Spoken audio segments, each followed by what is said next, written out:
کریما۔ آقا نبی کریم دا غلام مل کے پڑھسی حضور دی بارگاہ درود و سلام۔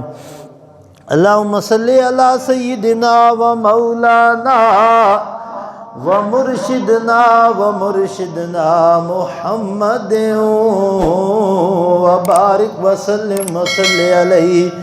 مل کے پڑھیے الصلاۃ والسلام علیک یا سیدی یا رسول اللہ، الصلاۃ والسلام علیک یا حبیب اللہ، الصلاۃ والسلام علیک یا رحمت للعالمین، الصلاۃ والسلام علیک یا خاتم النبیین۔ مل کے پڑھو الصلاۃ والسلام علیک یا راحت العاشقین، الصلاۃ والسلام علیک یا مکین قلوب المؤمنین۔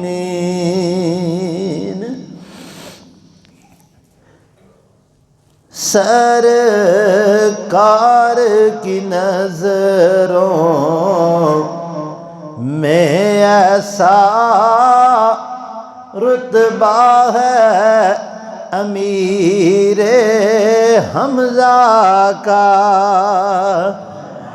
سرکار کی نظروں میں ایسا رتبہ ہے امیر حمزہ کا۔ اور پیارا بندو پتہ کدوں ہوندہ ہے جدو کسی دی نظر چاہ ونجے تے واد جیڑا کسی دی نظر چاہوے نا پھر انہوں پتہ ہوندہ ہے کہ ایدہ میرے دل وچ کتنا مقام ہے۔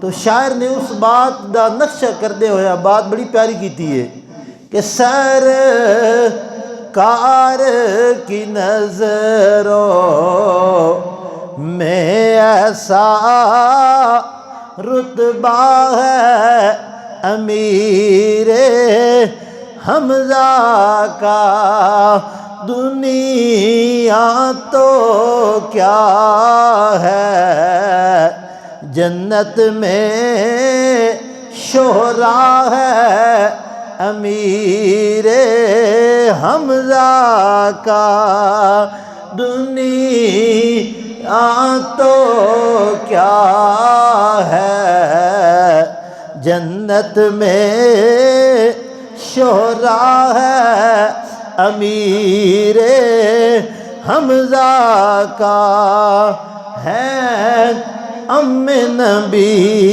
اور بھائی بھی ہے خاص فضیلت ان کی،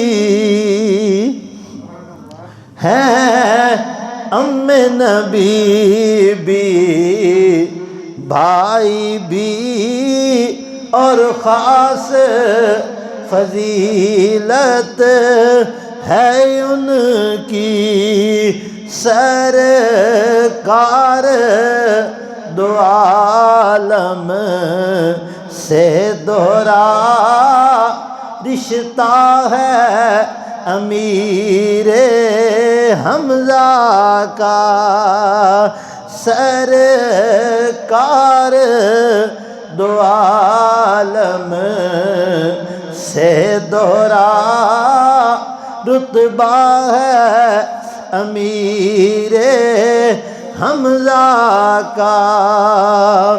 اور سب اہل مدینہ کہتے ہیں تربت ہے مدینے میں ان کی، سب اہل مدینہ کہتے ہیں تربت ہے مدینے میں ان کی، مجھ کو تو مدینہ لگتا ہے سارا ہی امیر حمزہ کا، مجھ کو تو مدینہ لگتا ہے سارا ہی امیر حمزہ کا۔ ایک ویری مل کے پڑھ لو، سرکار کی نظروں میں ایسا رتبہ ہے امیر حمزہ کا۔ اللہ جل شانہ دی حمد و ثنا نبی مکرم شفیع معظم شب اسرا دی دولا امام الانبیاء احمد مجتبی آقا جان جان جہان جان کائنات حضور رحمت دو عالم نور مجسم صلی اللہ علیہ وآلہ وسلم دی سونی بارگاہ دے اندر درود و سلام دا نذرانہ پیش کرن تو بعد اس مالک خالق راضی کریم رؤوف الرحیم ازلی ابدی سرمدی لا یزال دا کروڑ شکر ہے کہ جس نے توانتے میں ایک مرتبہ پھر اپنی بارگاہ حاضری دی توفیق عطا فرمائی۔ خوش نصیب ہے وہ بندہ جس نو رب توفیق دے وے تے رب دے گھر وچ آوے۔ توجہ کرنا حضور دے غلاموں، جو میں بات تو دینا چاہنا قسمت مقدر دی بات ہے۔ جدو بندہ تسی میں کوئی بھی ہو ونجے کسے دے گھر بغیر اجازت نہیں جا سکتا، تے رب دا گھر بھی ہوئے جس نو رب چاہے تے بلا لوے۔ بولو پیار نہ سبحان اللہ۔ جدو رب دے گھر بھی چاہے ہو تو مڑ جھاکا نہ کیتا کرو، کنجوسی نہ کیتی کرو، اے زبان کل قیامت والے دن بند ہو جائے گی۔ گواہیاں تواڈے میرے ہاتھ پیر دین گے، لیکن جدو زبان نو طاقت ہے، ہن بولن دی قوت ہے، تے پھر رب دا کھل کے ذکر کیتا کرو۔ بولو سبحان اللہ۔ قسمت مقدر دی بات پہ کر دسا، بادشاہ تے وزیر گزرے، اچانک راہ وچ مسجد آ گئی۔ توجہ کرنا قسمت دی بات ہے۔ اور کدی کدی سوچیا کرو کہ اگر ساڈے نال دا بیلی مسجد جا رہا ہے، اسی کیوں نہیں جا رہا ہے؟ سان کیوں نہیں توفیق ہوئی؟ جدو بلاوا رب دے